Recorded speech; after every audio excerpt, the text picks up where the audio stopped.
All right.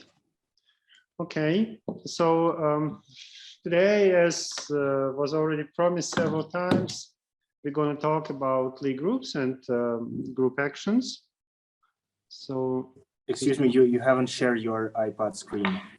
Oh, sorry. So now somehow it switched off. Okay, right.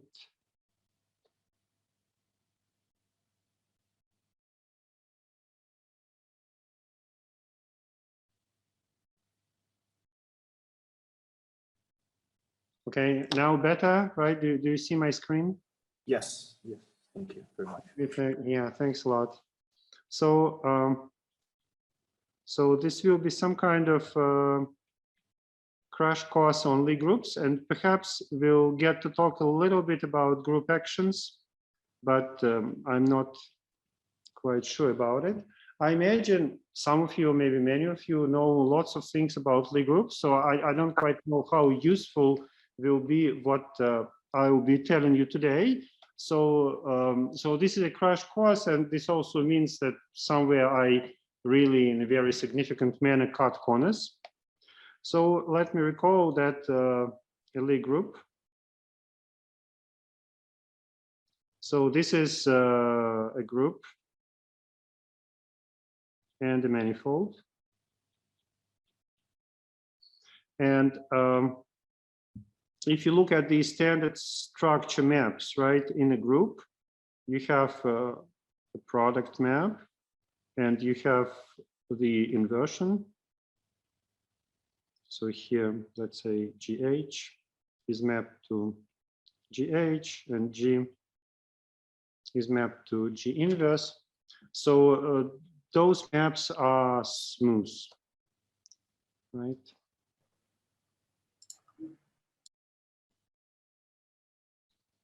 So we'll focus mainly on connected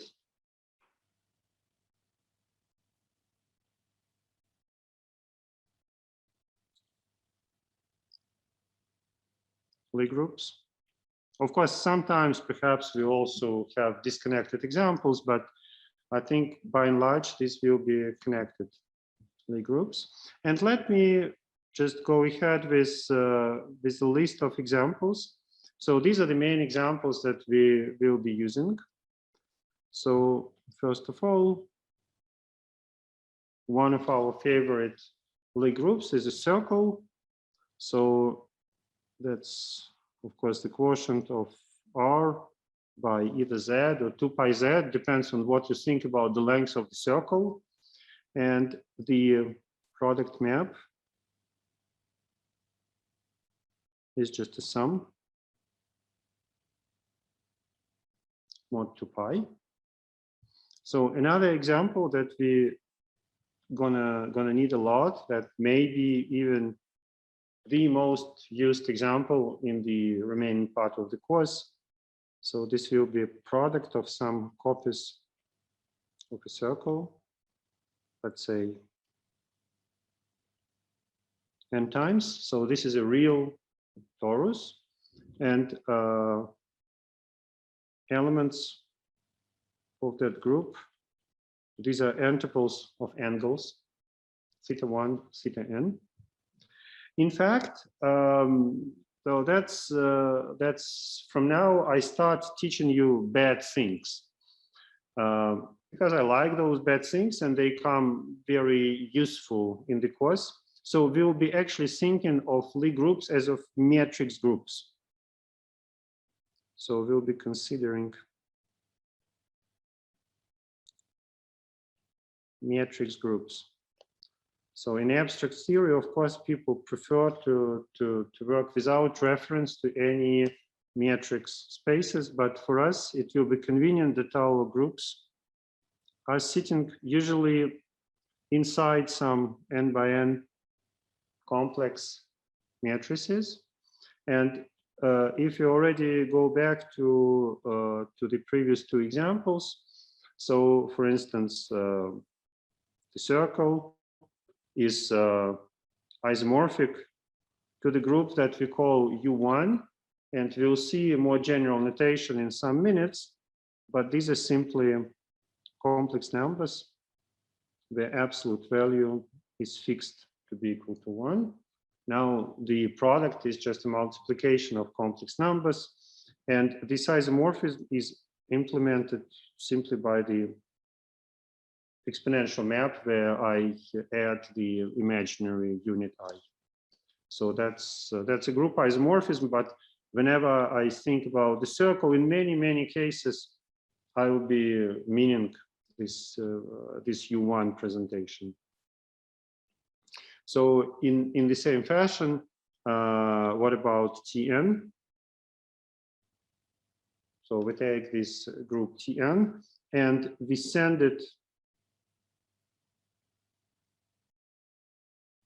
to the space of matrices. And so this map is sending this element, this antipole of angles. Of course, one can find many different maps which would induce group homomorphisms, but say the standard way to do it is just to look at diagonal matrices. And here you see I just copied the exponential map from S1. So theta I goes to exponential of I theta I. And to get such a diagonal matrix, it's very easy to see that the matrix product now corresponds to the group law in Tn. I can go to the next page. So some more examples. So those groups had a commutative group law. So those were abelian groups, S1 and Tn. Now, two non-abelian examples that we also like very much. The group of unitary matrices of size n. So G n by n complex matrices. And here, well, there are several ways to write it. So G star, where star is the Hermitian conjugation times G is the unit matrix. So note, of course, you're probably right. That's you know from your linear algebra in the first year. So this implies, of course, that G is invertible. Of course, all those matrices are invertible. The inverse is just this G star. And it also implies, so if you take the determinant of this identity here, so we have the absolute value of the determinant of G squared is equal to 1. And this implies that, of course, the absolute value of the determinant of G is 1. Now, there is yet another group that we're going to be using quite often. So SUN. I don't quite know whether you know those names, but of course you certainly know very well those objects. So these are elements in UN, and we are only looking at those with a determinant equal to 1. So so this is clearly contained inside UN, and this is a Lie subgroup. By the way, I'm kind of saying that these are Lie groups, strictly speaking, right? Since I'm saying these are groups and manifolds, I should tell you I would need to tell you the description of those manifolds, how they are defined, what is the smooth structure, what are the charts, why the product map is smooth. But let's say if you know it, that's very good. If you don't know it, let's not worry about it in the first approximation. So this is all true, but at the moment we're not going to dive into it. Maybe here I want just to write one more sub-example. So that's one of the simplest examples of non-abelian Lie groups. And for us, that's the main example of a non-abelian Lie group that we'll be using in the course, right? SU2, so n equal to 2. And actually, very concretely, these are 2x2 matrices with complex entries. So A and B at the top row, and then the second row is completely defined by the first one, and the sum of squares of absolute values of them is equal to 1. So it's an easy exercise to show that the general definition implies that more detailed definition. And this more detailed definition is also nice because it tells us that as a manifold, SU2 is isomorphic to the sphere S3 sitting inside of R4, right? So this is because we have two complex numbers here, right? We have the complex number A, which is equal to, say, X plus IY, and we have another complex number B, which is equal to S plus IT. So these are real and imaginary parts. And then this whole equation, it is simply an equation of a unit sphere in R4. So X squared plus Y squared plus S squared plus T squared is equal to 1. So you can imagine that group SU2 as a kind of roundish object. It's also interesting, right? Our first example was a sphere S1, and then this last example that I'm giving you for now, that's a sphere S3. And actually, that's also interesting. There are no other spheres. So no spheres of other dimensions, they carry a group structure. So these are the two chosen ones. Right. Okay. So so we have this notion of Lie groups. Let me try to develop the theory a little bit. Again, perhaps this theory you already know it, or maybe not really. So let me discuss invariant vector fields. So we start doing a little bit of analysis, a little bit of calculus, and something which is called the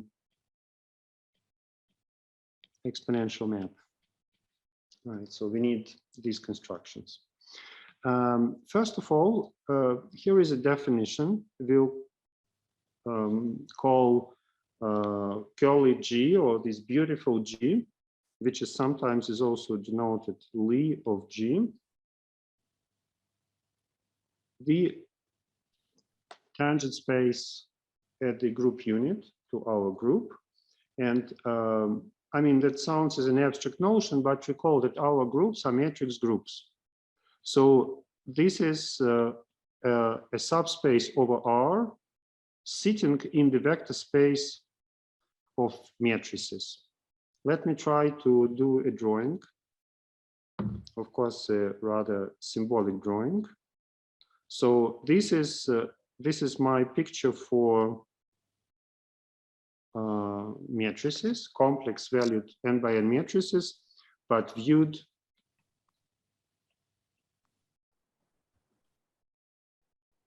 as a vector space over R.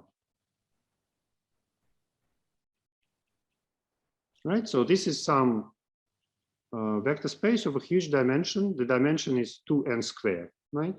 We have n by n matrices, so n square complex numbers, and over reals we have 2n square coordinates. So it's some hugely dimensional space. And here somewhere we have E, the group unit, which is the unit matrix, right? So that's some point there. And then we have our group, which is probably, I imagine it, sorry, I imagine it, maybe wrongly, as some kind of curly thing which passes through that unit. So it's some kind of embedded surface, embedded submanifold inside this vector space. And yeah, I need one more color, maybe this one. And here there is this tangent hyperplane. So this is this TEG, right? So this is the hyperplane spanned by all tangent vectors at E inside this inside this vector space of matrices. So that's this TEG. Okay, suppose I have an element X in G. So this is just a matrix, right? And then using this X, I can define two vector fields on my group. So, and here comes one of the big notational problems you will now see. It is very, very confusing, including for me. So there are left invariant vector fields and right invariant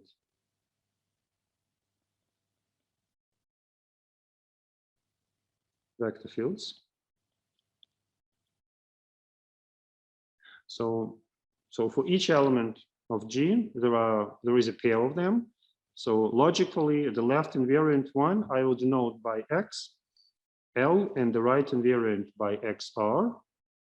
And it's interesting how they act on the element G. And G, remember, it's just a matrix.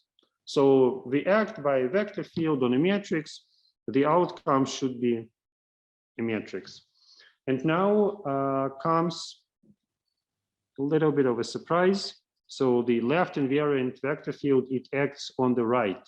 You see, it multiplies G on the right. And the right invariant one, it multiplies it on the left. So yeah, I was very much hesitant. I must say, I usually kind of going for the opposite notation. That X left, that's the guy which acts on the left, and X right is the guy which acts on the right. Yeah, I don't know whether this notation will be confusing for you. I don't know whether you've seen such a thing, but this is, whatever you do, it's always going to be bad. You kind of, something will go wrong. Either left invariant one would be denoted X right, or the whatever right invariant one will act on the left. I mean, there is no good, so the mankind doesn't know a good solution of this left-right problem. Maybe that's just the problem with our physiology, right? We have whatever, most of us, they have two hands, two eyes, but group actions don't know about it, right? That's why we try to adapt notation to our physiology. Okay, but why they are right invariant or left invariant? So that's because, you see, suppose I choose some other element H in G.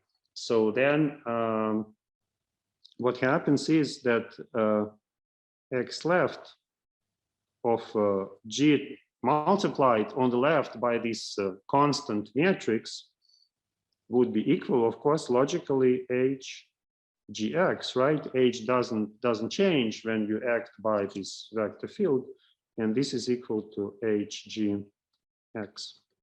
So if you act on the left by left multiplication, your vector field still has the same form, and that's why we say it is left invariant, right? That's because of this equality. And of course, there will be similar equality for XR, but this time you should multiply on the right, right? So it will be X GH, and this is equal to X GH. So that's a very interesting and important notion. So starting from any element of this space G, which is also called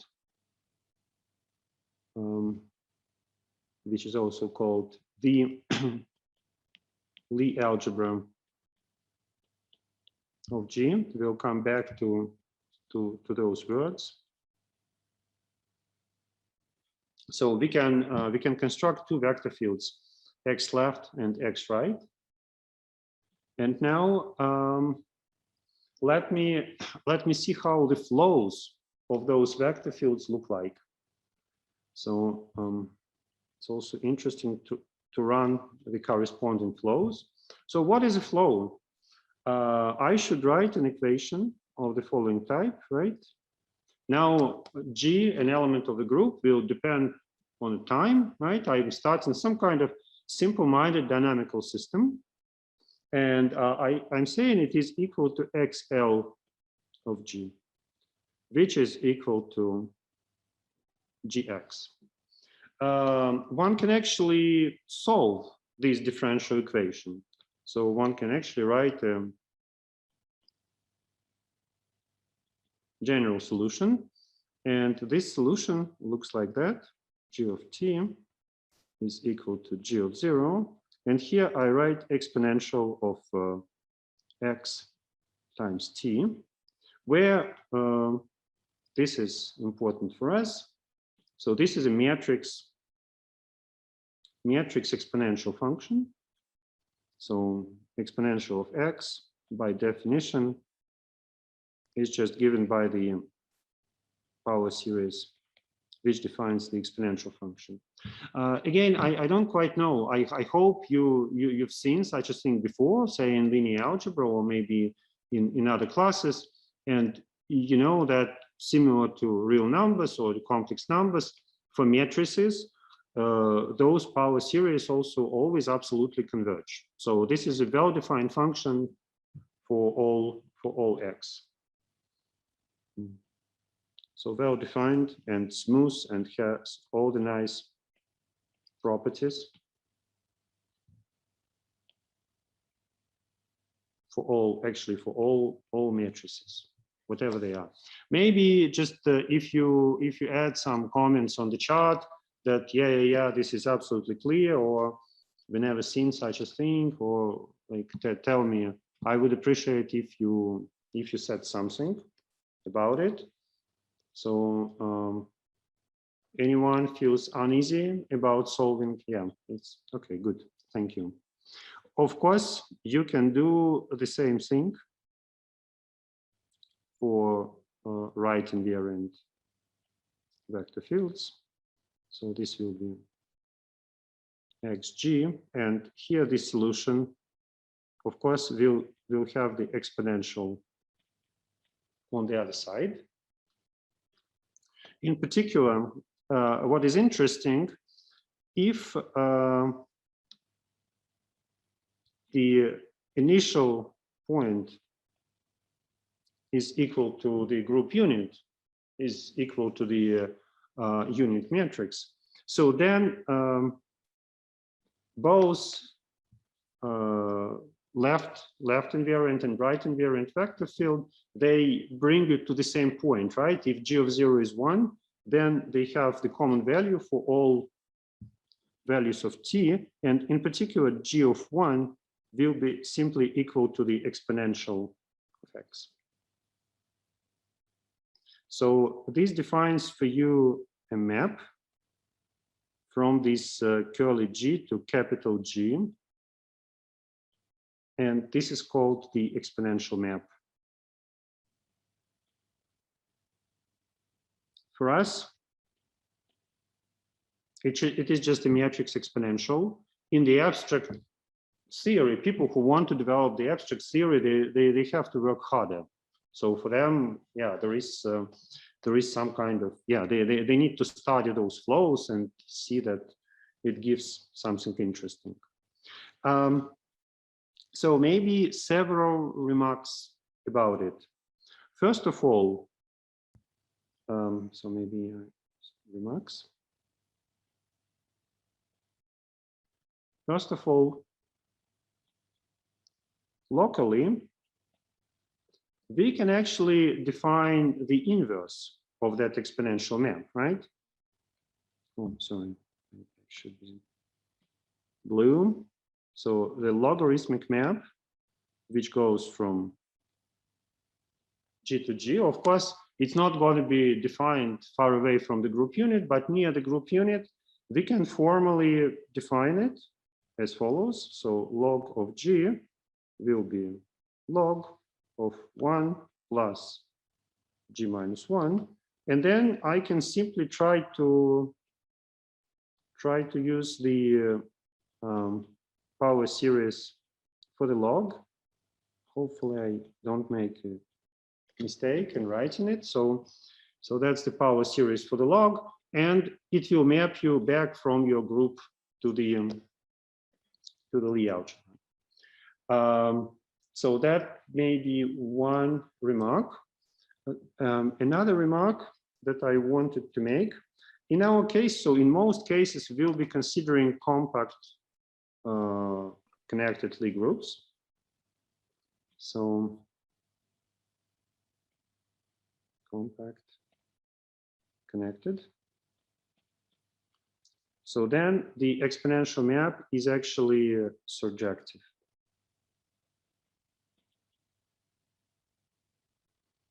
Is surjective.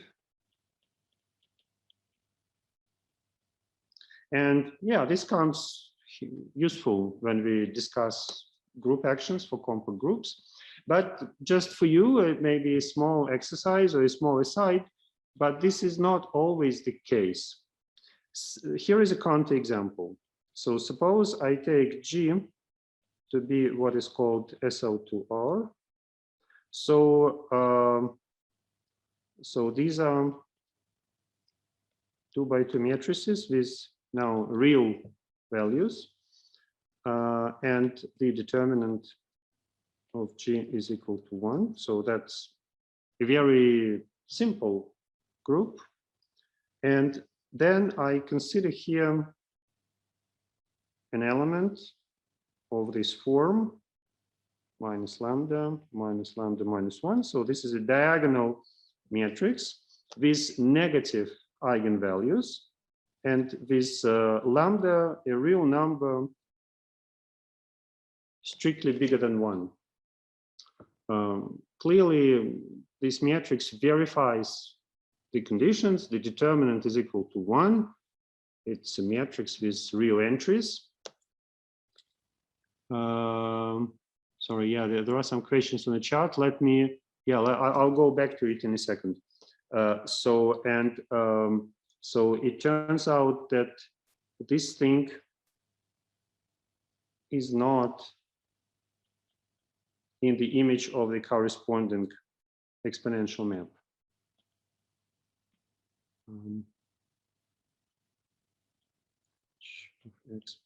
Yeah, sorry, people. So right. So yeah, long length discussion. So yeah, sometimes yeah, sorry. That's true. There is a little bit. I'm not that careful with notation. So E sometimes is a group unit, and sometimes it's just the base of the natural log. So sorry, I'm mixing those things up. When I write E to some power, that's the base of the natural log. And then maybe I will write for the group unit 1. Okay, so there's one place where you put E instead of the group identity. Yeah, right. So let me say, right, this is whatever 1 and yes. So sorry, yes, probably many places, but you, of course, you're right. It's sort of right. So what was sort of ambiguous? Guilty. Sorry, how do we know that G is defined at T equals to 1?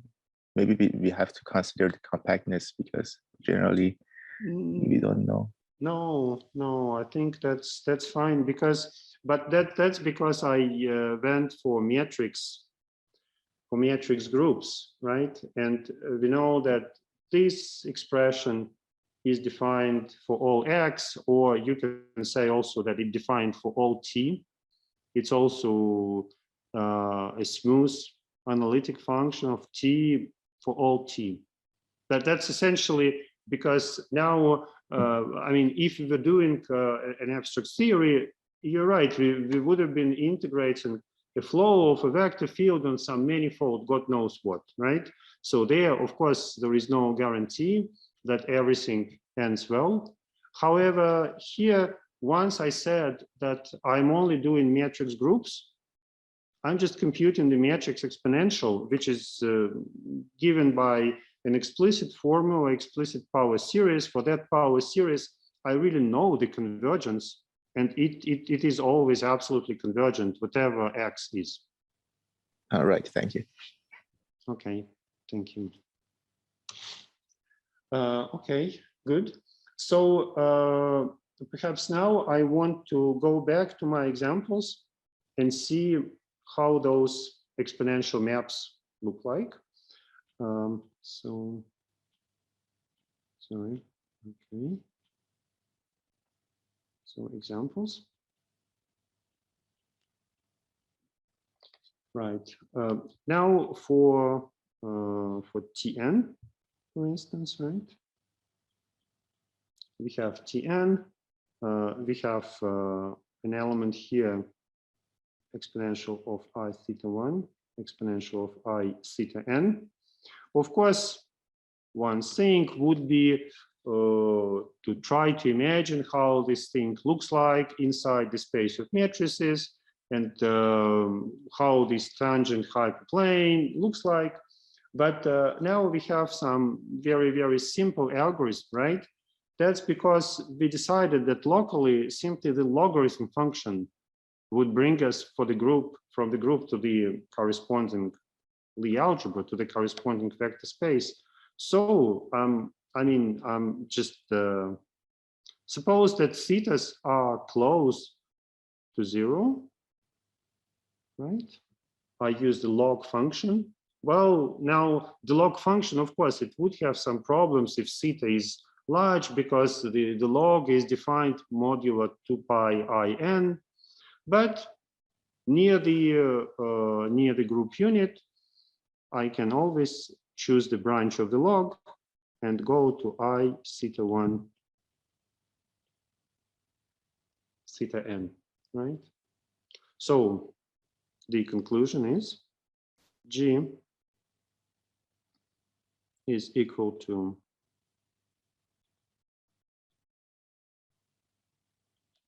the vector space of diagonal matrices with purely imaginary entries on the diagonal. So those theta i's, they're all real, right?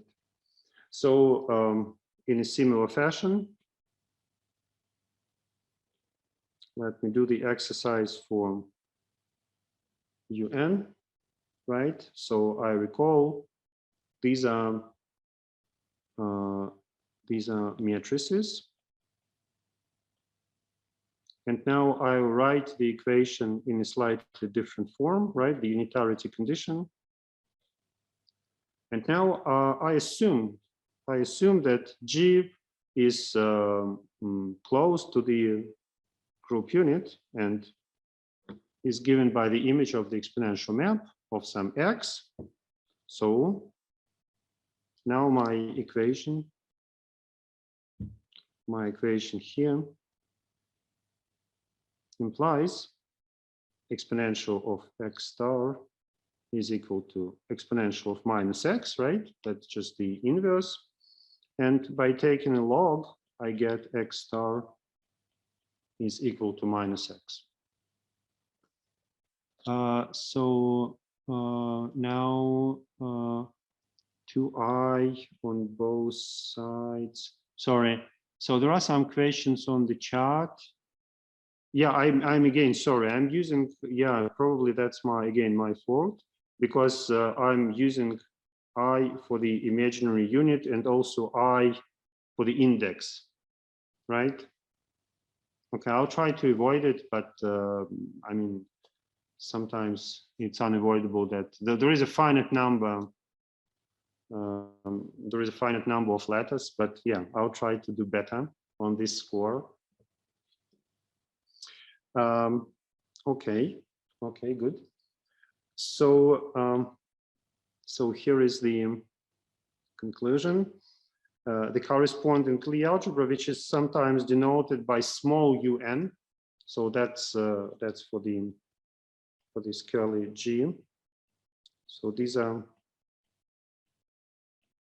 complex n-by-n matrices which are anti-Hermitian. You apply a Hermitian conjugation, conjugate transpose, and you get minus x.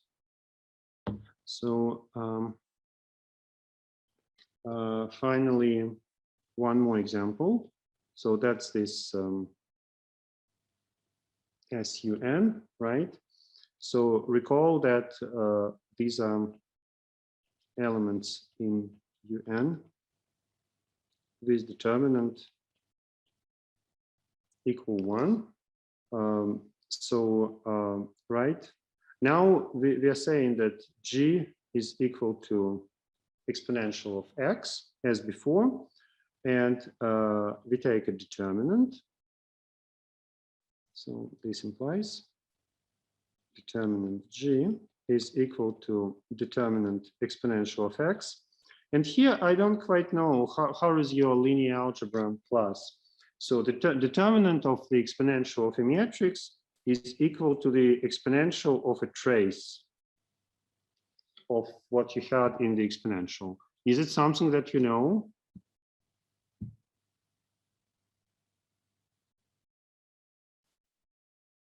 Okay, good. If not, check it using eigenvalues. So, so if the determinant is equal to 1, we get the trace equal to 0. And so here is the Lie algebra of SUN. So these are, again, those n-by-n complex matrices. As before, they are anti-Hermitian. And now, in addition, the trace is 0. Perhaps, again, for me, it would be good to have a concrete example of, in the case of n equal to 2. So I will write them in a very suggestive form. So there's Q Hermitian, right? So maybe I write I in front of it. Oh no, wait, sorry.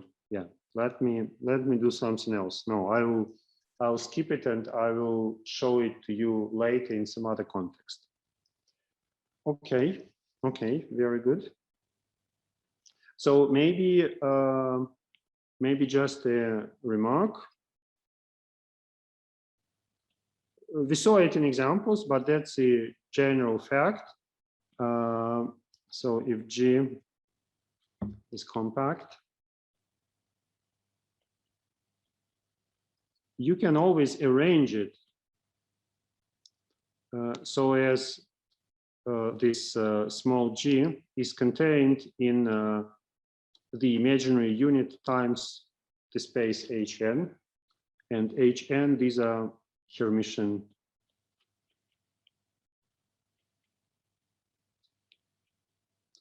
n-by-n matrices. Of course, that's a little bit a matter of choices, right? I can always maybe find some other embedding of my group into matrices, but it can always be negotiated such that the corresponding Lie algebra is sitting inside of I times Hermitian matrices, and that's because G can always be negotiated to sit inside UN. So UN is a kind of master compact Lie group. Okay, right.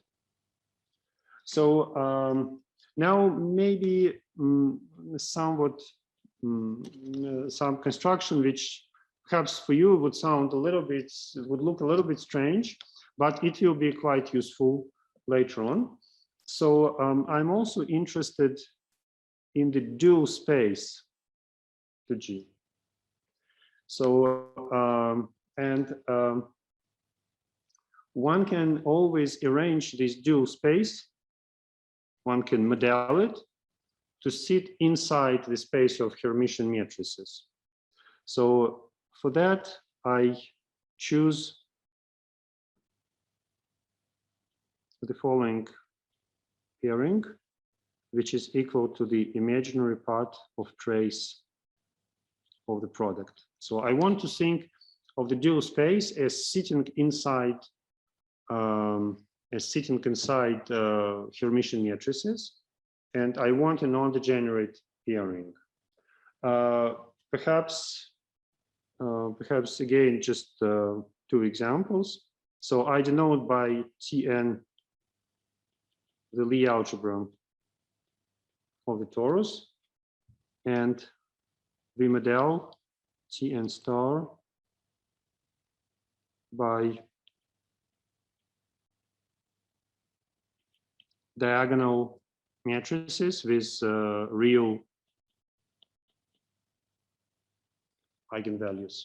So that would be my model for Tn star. And similarly, Sun star, I will model by Hermitian matrices with trace equal to 0. Of course, one would need to check that indeed we have a non-degenerate, that this imaginary part of the trace is indeed a non-degenerate pairing. For instance, in this case, for Tn, that's very easy, right? If I take psi x, and this is now imaginary part of the trace, and psi is psi1, psi n, and x is I times theta1, theta n, right? This is equal to sum over j from 1 to n, psi j, theta j. And this is clearly a non-degenerate, a perfect pairing between these two copies of Rn. So that's a kind of similar story for Sun star. You can check that indeed there is a perfect pairing. Okay, so that's here that I want to show you this example of Su2 star. And so I write it, as I said, in a very suggestive form. So these are traceless Hermitian matrices. So on the diagonal, you have to have real entries, and the two diagonal elements, they have to be opposite to each other, and the two off-diagonal elements, they are complex conjugates of each other. And here, x, y, and z are in R. And of course, this is isomorphic to R3. So this will be interesting for us for kind of when looking at examples. All right. Now, some very important fact that you probably know, but which I neglected up to now. So a fact. So we have G connected, say, connected matrix Lie group. So we have this small g, which is Lie of G. So then for all x, y in G, the commutator, the matrix commutator of x and y is also sitting in G. So maybe again, you can give me feedback. How is it you know such things, or you see it for the first time?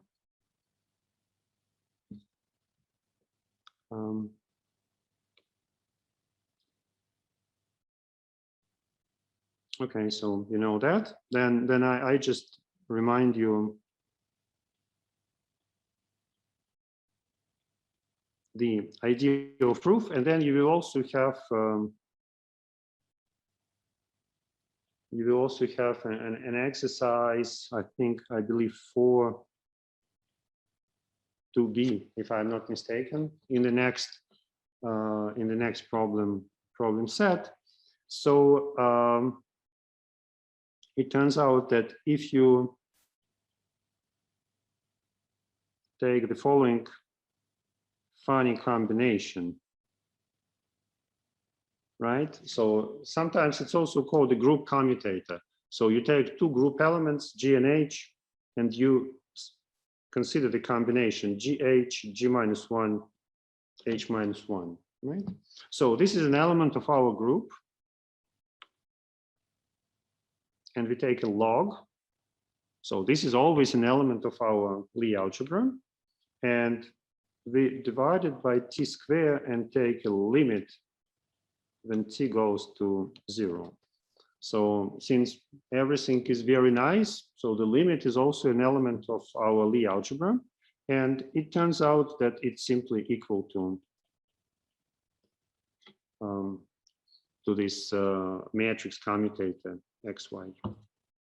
So you have an exercise which goes in this direction in the next problem set. I invite you just to do also to complete it with this calculation to see that indeed the limit gives you the commutator of x and y. So so just to state it one more time, so G equipped with a matrix commutator is a Lie algebra. And just for the record, just to recall, so this commutator is bilinear. It is skew-symmetric, right? That's what we've already seen. And of course, it satisfies Jacobian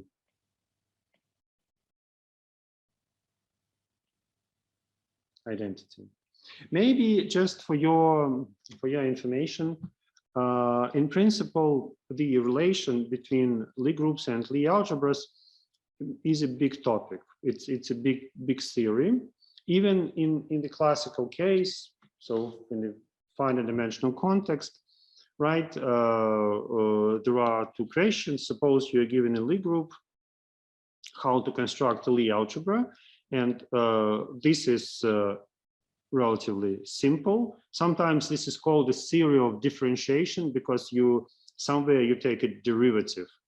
And we haven't done it properly today, but still we made some attempts or whatever. I gave you several explanations of how this differentiation works.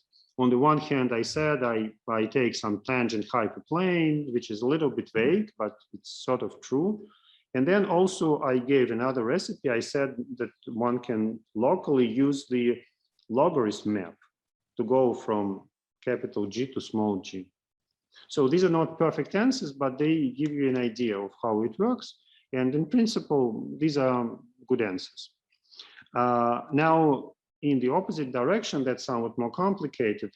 One can say, suppose I'm given a Lie algebra, which means that I'm given an object of this type. And I would like to know what would be, is there a corresponding Lie group? And if yes, kind of what would it be? And that's the topic of the classical Lie's third theorem, which says that finite dimensional Lie algebras over reals, you can always, how people say, integrate to Lie groups. So one can always find a Lie group with certain properties which would integrate a Lie algebra. But already when you step outside this relatively restricted context, those integration becomes a kind of complicated story. In particular, if you try to do infinite dimensional story, that integration does not necessarily exist already that. And then there is a big story where people try to replace Lie algebras by bundles, vector bundles over manifolds which have some Lie algebraic properties.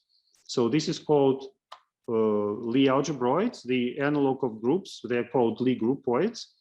And there, the analog of the least third problem, it was solved relatively recently, maybe something like 20 years ago.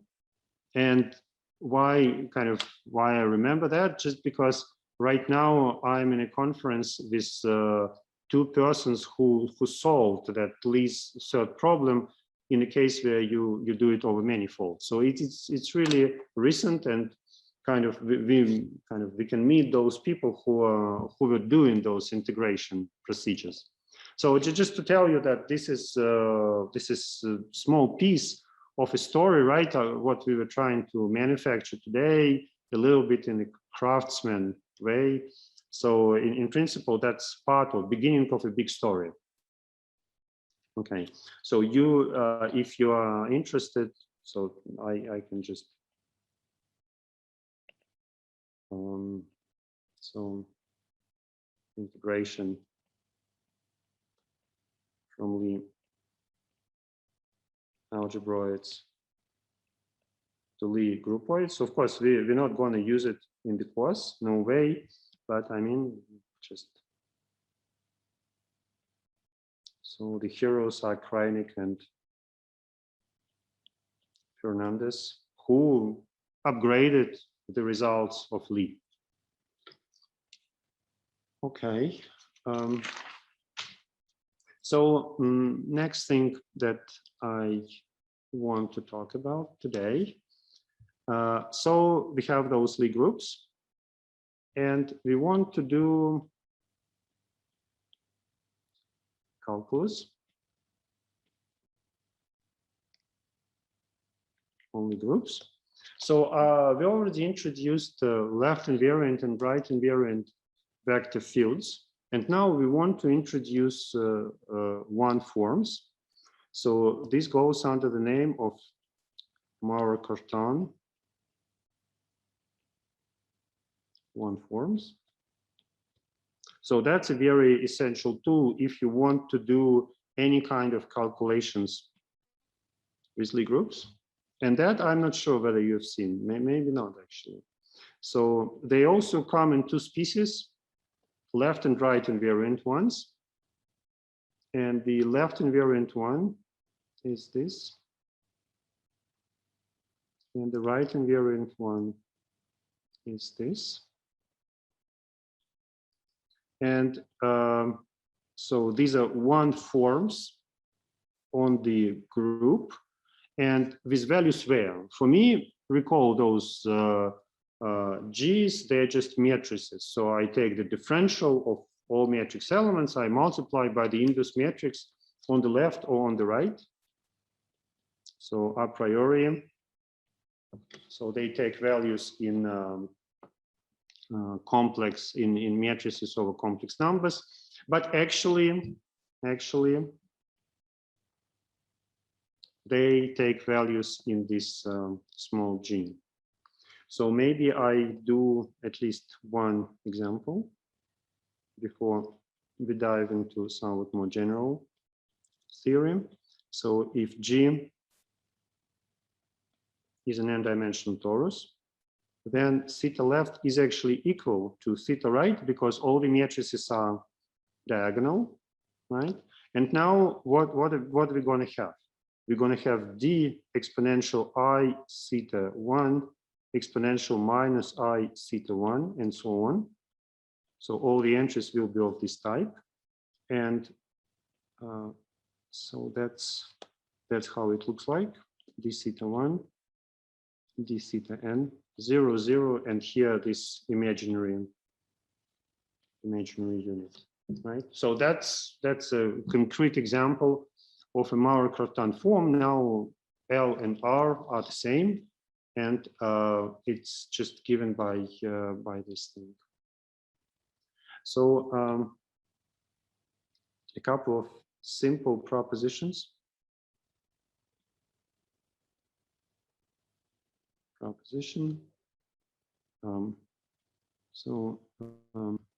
Iota of x left, theta left is equal to x and is equal to iota of x right, theta right. Well, one line proof. So I compute iota of this left invariant vector field x left on theta left, and this is iota of x left on g minus 1 dg. And recall that this x left, it acts counterintuitively on the right. Sorry, yeah, there is a question on the chart. Yeah, dg times g minus 1. So dg is a matrix. You can put it in the brackets and you multiply on the matrix g minus 1. That's theta right. Yes, that's correct. So dg is the matrix where matrix entries are differentials, the Ram differentials of matrix entries of G. So I follow the rules. So this is G minus 1 times Gx, and this is equal to X. So, and of course, this is similar for iota x r theta r. I would like here to pose a question for you. So later on, we'll need the answer. You see, I computed iota x left of theta left, but in principle, you can also try to compute the wrong way. The wrong way contractions, and I invite you to do it. It's very easy, but we'll need the results later on. I think at the next class we're going to use it. So please compute it at your spare time. So the next proposition also quite easy. So d theta left is minus theta left square, and d theta right is equal to theta right square. Again, the proof is just one line. So let me do it for theta left. So this is g minus 1 dg. Now d square is 0, so it doesn't make sense to differentiate dg. So we need to differentiate g minus 1. And you probably know that the derivative of the inverse matrix is given by minus g minus 1, and then you differentiate the original matrix, and then again g minus 1. Right? That's some kind of whatever matrix calculus. Is it? Everybody is comfortable with that formula? You know, we're just differentiating matrices. Nothing dramatic happens. So this is minus g minus 1 dg square, right? Here I just regrouped the terms. And similar, and of course similar for theta right.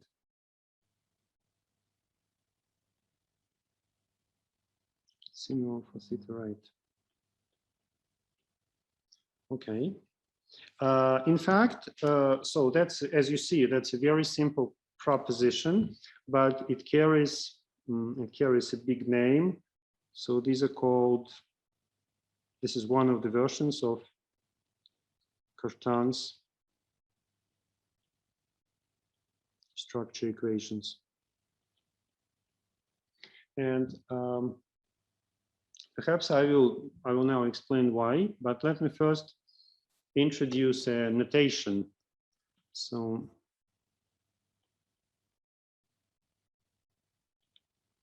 you see here we have matrices with matrix entries being differential forms. So you can say differential forms with values in matrices. And here it might make sense for such objects to introduce the following notation.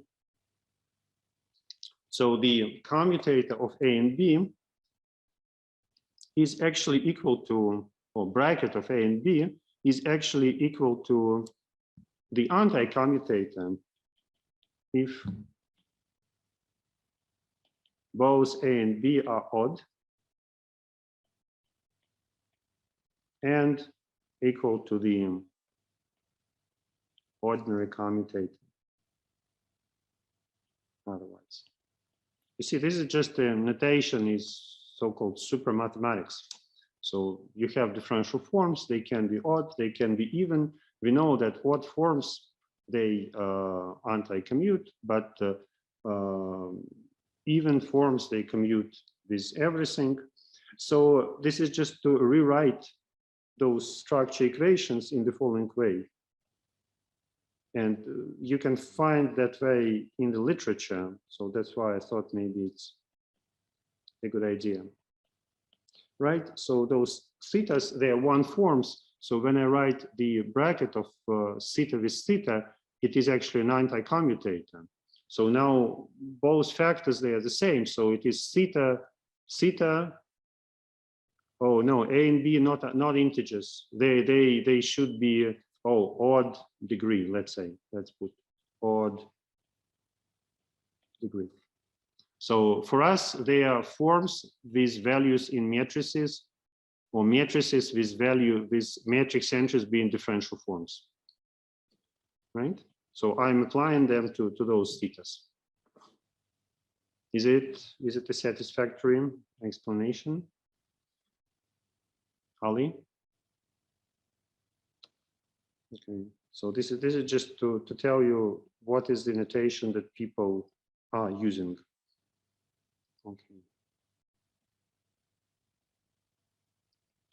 Right.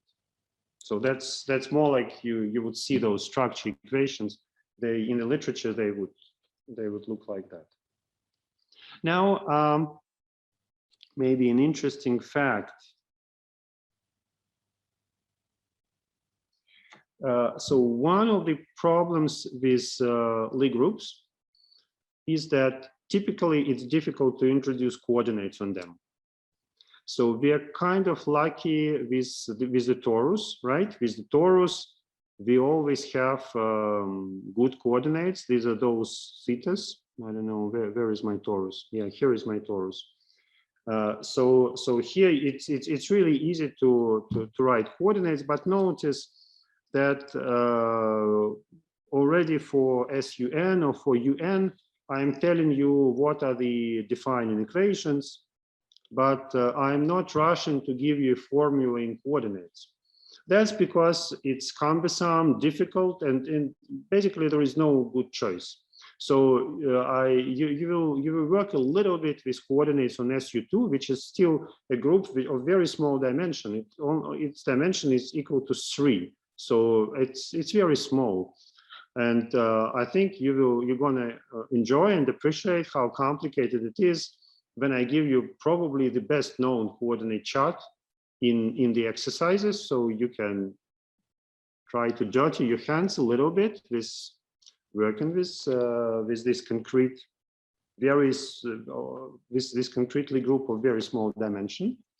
So here is some general fact which allows you to kind of think of introducing coordinates on Lie groups. So suppose you have some open and connected subset in Rn, and we have some, we fix a point, we choose a point inside. And suppose that we have,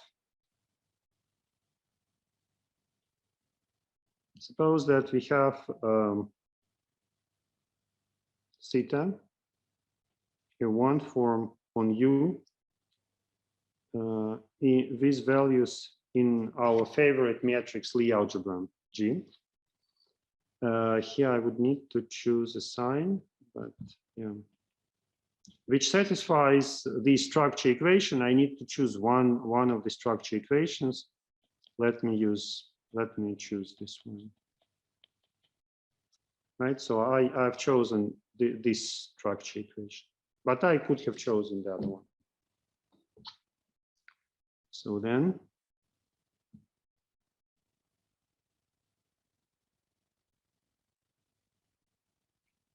up to analytical details, meaning that perhaps I would need to make my domain smaller.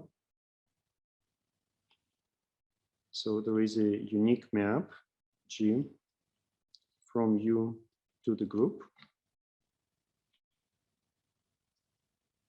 which satisfies two properties. First of all, G of M is the identity. Now I write it as one.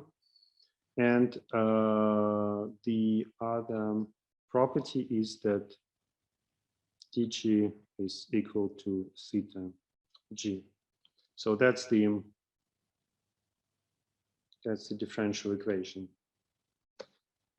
So so basically, I'm now trying to give you some kind of implicit way of constructing maps from open subsets of Rn into the groups. They don't need to be the same dimension as a group, but for instance, if you choose Rn of the same dimension as your group, you can try to construct charts on your group in this way. So that's a way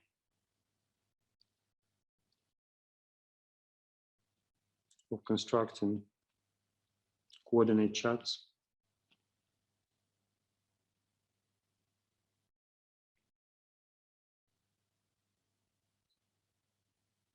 Charts on G.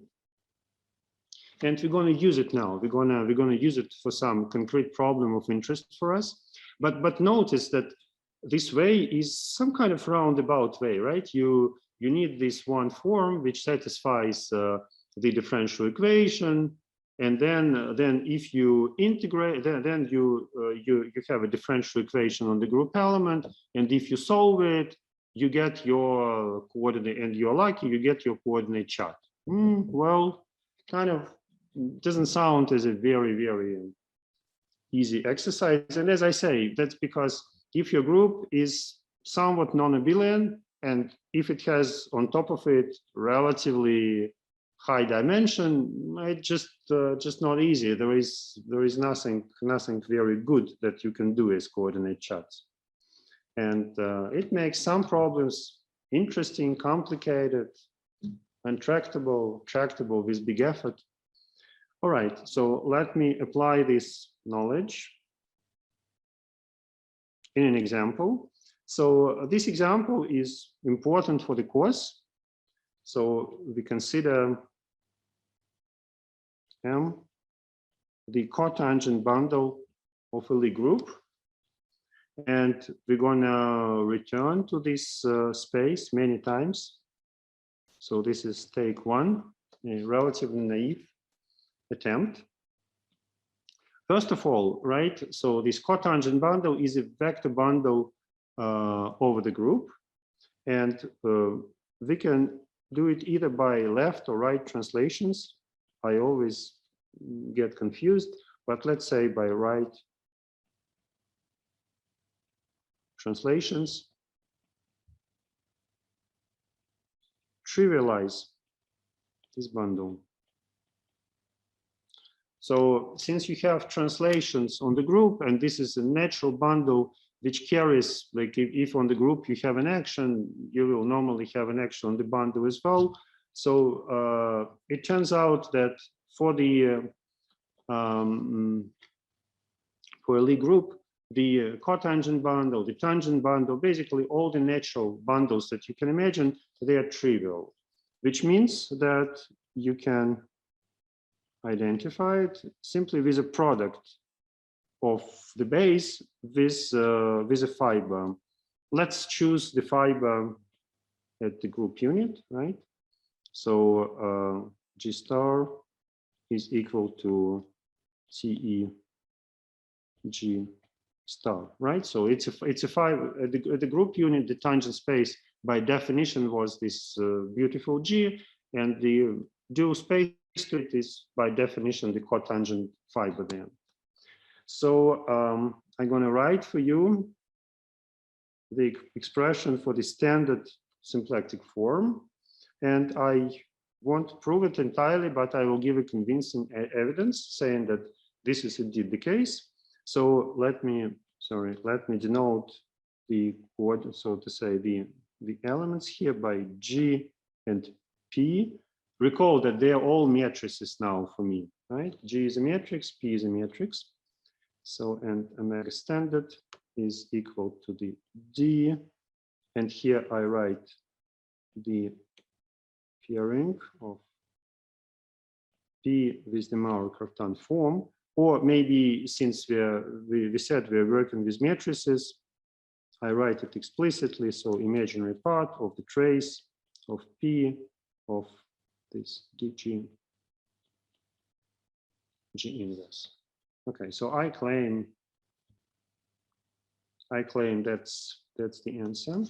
Well, you may be wondering, right? Before we already discussed in exercises and a little bit in the class, we discussed a little bit, and the standard symplectic forms, they look very different, right? There was nothing like that, right? There was some DPI, DQI. Well, so so assume we have a coordinate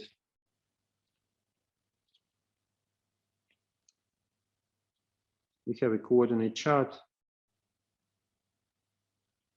on G, and this coordinate chart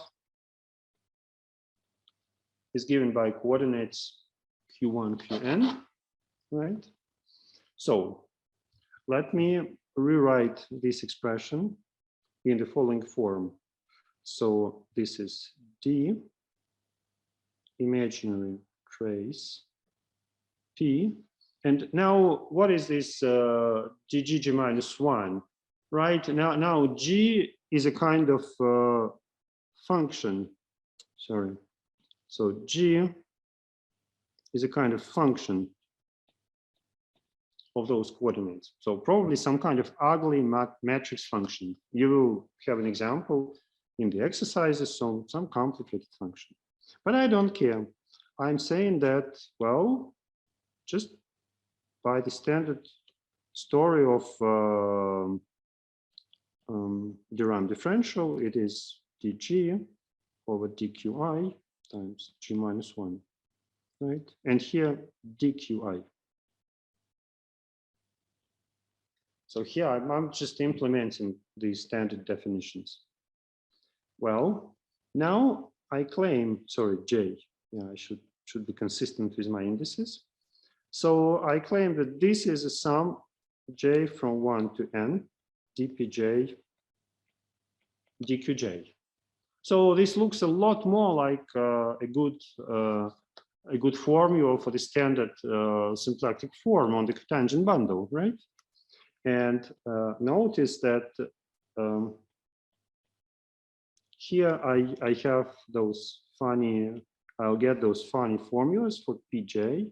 So where pj is imaginary trace p dg dqj g minus 1. Wow, right? I mean, now this is sort of just a triviality. I'm just saying that this guy was PJ. But it shows to you that, yeah, this formula that I announced, it's probably correct. Note that it looks very economic and very beautiful. It encodes the standard symplectic form on a cotangent bundle for any coordinate system you may choose on the base, right, on your group. The problem is there are not, I mean, typically there are not that many good coordinate systems you can invent. I mean, good luck. who knows? Maybe you come up with some good ones in your examples. So let's just do a trivial example. And this will be the last thing we do today. So, so of course, we take G equal to Tn, right? And we know that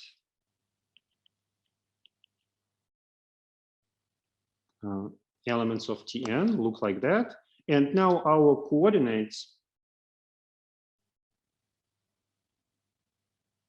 are simply those thetas, right? So that's of course a little bit cheap as example. And our P, we decided. So before I was naming the diagonal entries by Xi J. Maybe if you don't mind, I will name them by Pj. So this is our P. Right now, no, maybe no. Sorry. I think that would lead to inconsistency in notation. Yeah, I was saying before it was Xi1, Xin. Sorry. Okay, so now I implement the formula. So Pj is equal to imaginary part trace Xi1, Xin times the derivative, let's say, with respect to theta j, right? So d or d theta j of this gadget times exponential minus I theta 1 minus I theta n, right? And this is equal to what? Imaginary part, trace. Sorry for torturing you with this relatively simple calculation. So here I'll get 0 everywhere, and then I'll have I exponential I theta j at the j's place. And here exponential minus I theta 1, exponential minus I theta j at the place where it should be. And now we see that in the trace, this guy, that guy, and this guy Xi j sitting somewhere in the middle. These are the only things that will contribute, right? Because that's a product of diagonal matrices. And then the imaginary part of the trace will kill this I. And the final answer will be Xi j. So what I wrote in the beginning, this was correct. The matrix entries of this P, they are actually canonical variables from the Darboux theorem. So that's those Xi's. These are the variables you're getting here.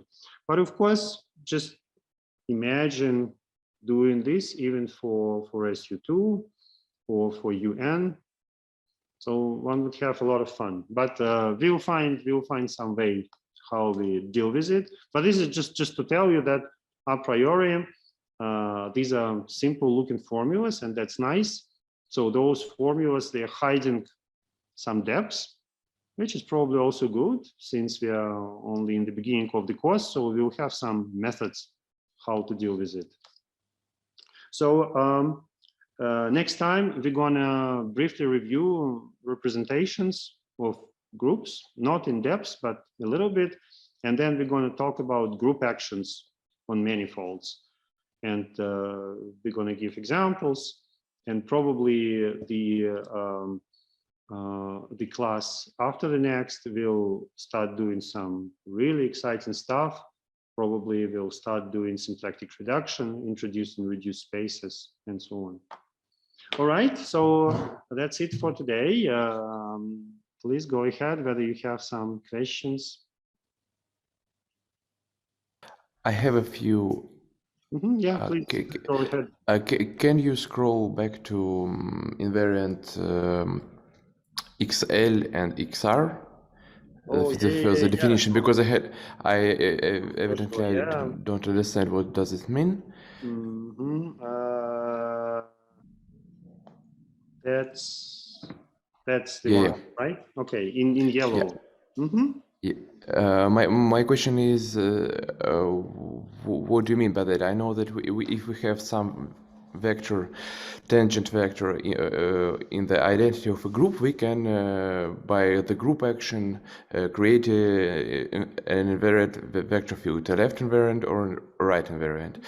What does your notation mean? Okay, yeah, let me show you. Remember, for me, G is a matrix, right? Yeah. So I'm acting by a vector field on a matrix. And what does it mean? I should tell you what happens with each matrix entry. You mean that usually we take this tangent vector from a Lie algebra, and then we use group action and take its differential. But when these are matrices, this is just multiplying by this matrix. Just a matrix multiplication. Yeah, exactly. Uh-huh. That's why I'm saying that I'm a little bit teaching you bad things in the sense that, right, you learned, I think from what you're saying, you learned the theory more properly. And yes, what you're saying is correct. My personal view, it's usually rather difficult and cumbersome to do calculations starting from this correct general theory.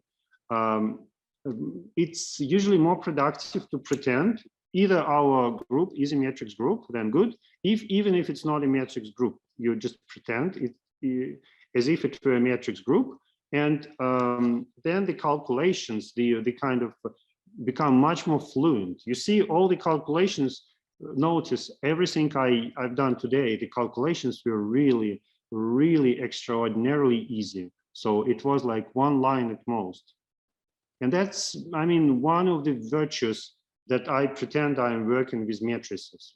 I'm actually working with matrices, but my advice, if you want to do differential calculus on Lie groups, even if your group is at first sight defined abstractly as a manifold, maybe you don't know how to embed it into matrices, but pretend you can do it, and this would simplify your life.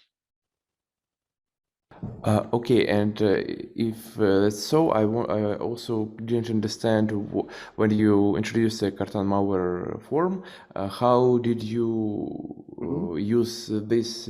How did you apply it to? You put this left invariant and right invariant vector fields, and I didn't get why this one line proof is correct. Okay. So I think we'll now redo it in a little bit more detail, right? Let's go to the end. So okay. So again, how was it? Let's say theta left is g minus 1 dg. But by the way, right? Again, maybe to stress it, these are matrices, and the matrix entry of that guy is sum over k, g minus 1 ik, dg kj, right? Yeah. So okay. So now I know that iota of xl dg is equal to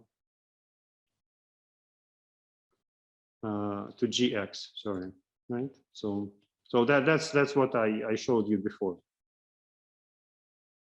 So now let me just do the calculation again. So iota xl theta l, and now is equal to g minus 1, right? And here I should put iota xl dg, because iota is an interior contraction. G minus 1 is not a form, it's just a matrix whose entries are functions on the group, right? So, and this is equal to g minus 1 gx. So that's this formula from here. Now I just multiply those guys, I get X. So how does it look for you? Actually, the thing that confuses me is the green underlined one statement, because we take gx and we put it in dg. Why is it gx? Once again, right? Okay, good. So once again, we decided that XL acting on G is GX, right?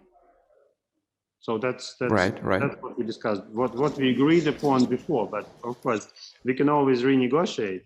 Now remember our discussions last time. So what does it mean the vector field acts on a function? That's a particular example of a Lie derivative, right? Right. Now by Cartan magic,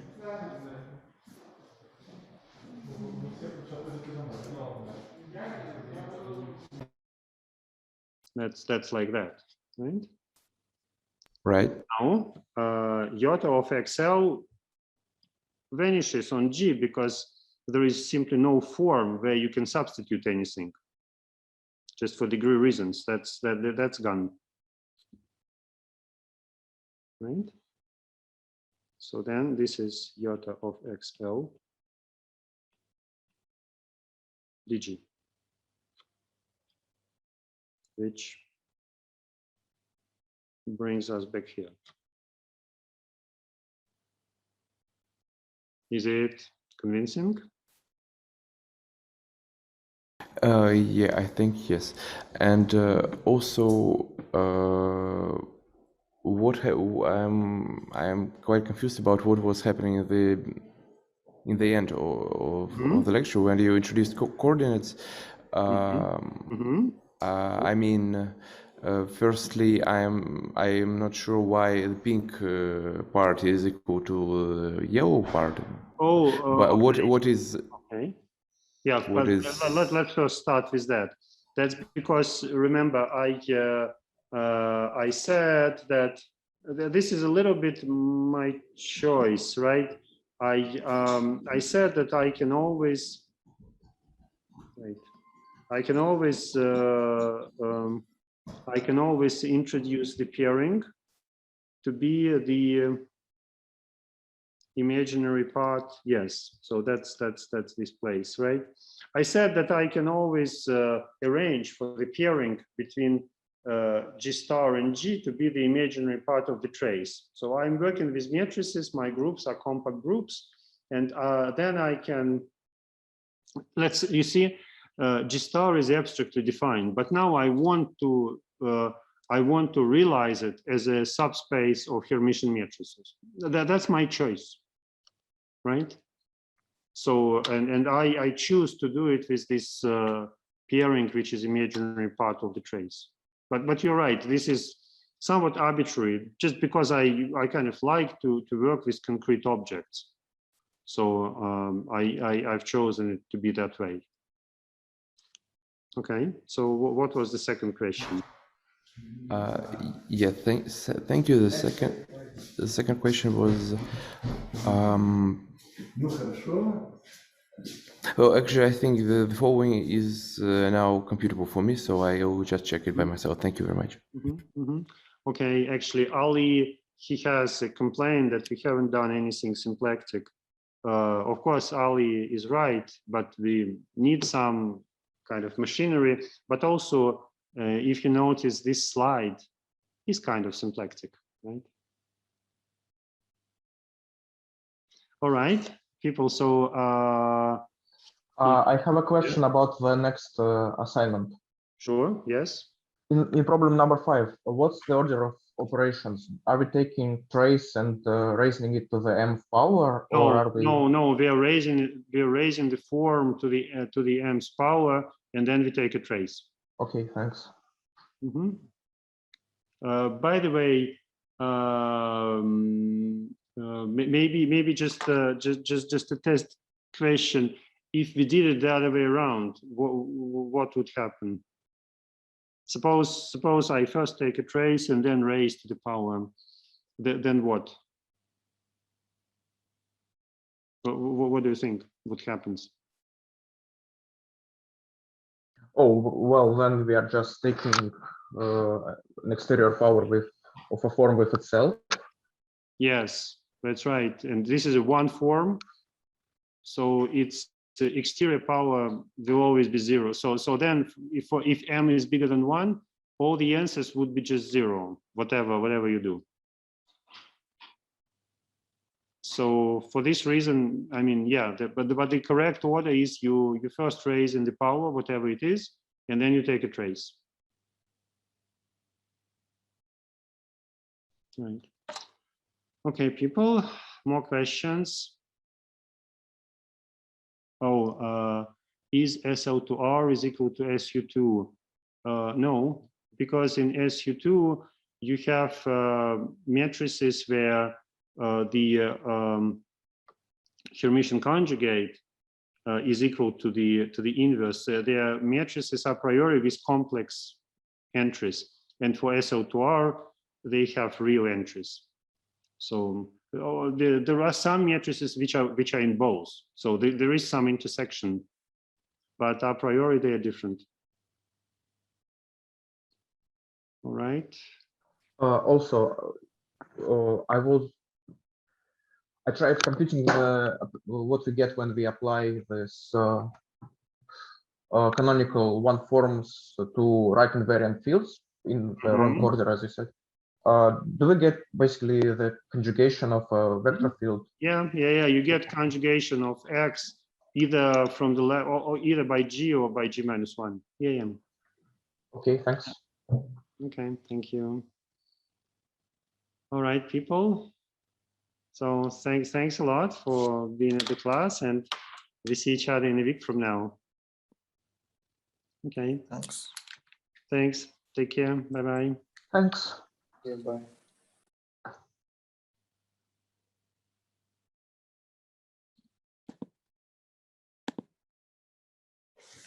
Okay.